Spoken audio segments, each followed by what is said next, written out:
In every polling place in the United States of America and probably on the planet, you have to have poll officials that make voting easy for the public. So that's what we do. We have a whole staff here. You got a ward clerk, you got 3 inspectors, and then you got a whole bunch of assistant poll officials.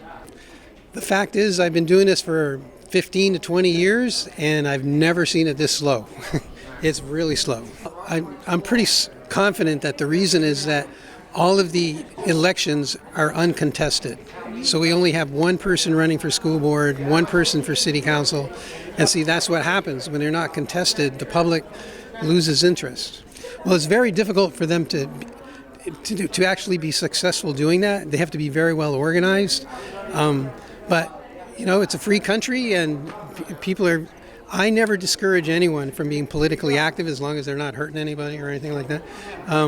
But basically, there's one person who filed too late to run for inspector of elections here in Ward 3. So he's running a write-in candidacy.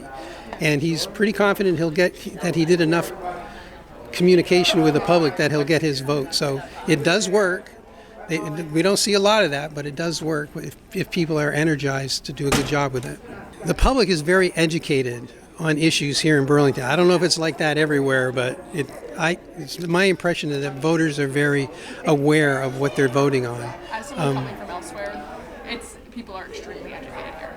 And so here we are in Ward 3, which has traditionally been like the lowest income area of the city, with actually a lot of people who are non-citizens, et cetera. So normally you would expect to have very low turnout for those reasons. You don't have a lot of homeowners in Ward 3, and yet we have very high totals, which surprises people who study elections.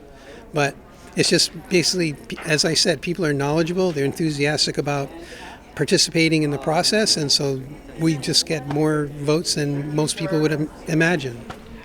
I think they should do more in the schools. Okay, and we actually do have several people here today who are learning for the first time about the polls. Okay, they're not old enough to actually vote, but they're actually learning about what it takes to work at the polls, et cetera. And they're all very enthusiastic, which is, as far as I'm concerned, that's wonderful. So I think they should do more in the schools to encourage young people to participate in the process. The thing that sticks out most to me is that I expected higher turnout because of the questions on the ballot. You have an unusual number of questions, and a lot of them involve a lot of money.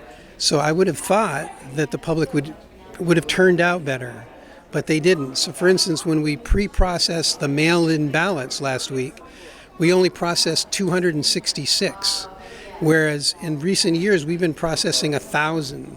So I was expecting turnout to be low, and there it is, we have a low turnout. So I'm just surprised because of the questions there aren't more people involved.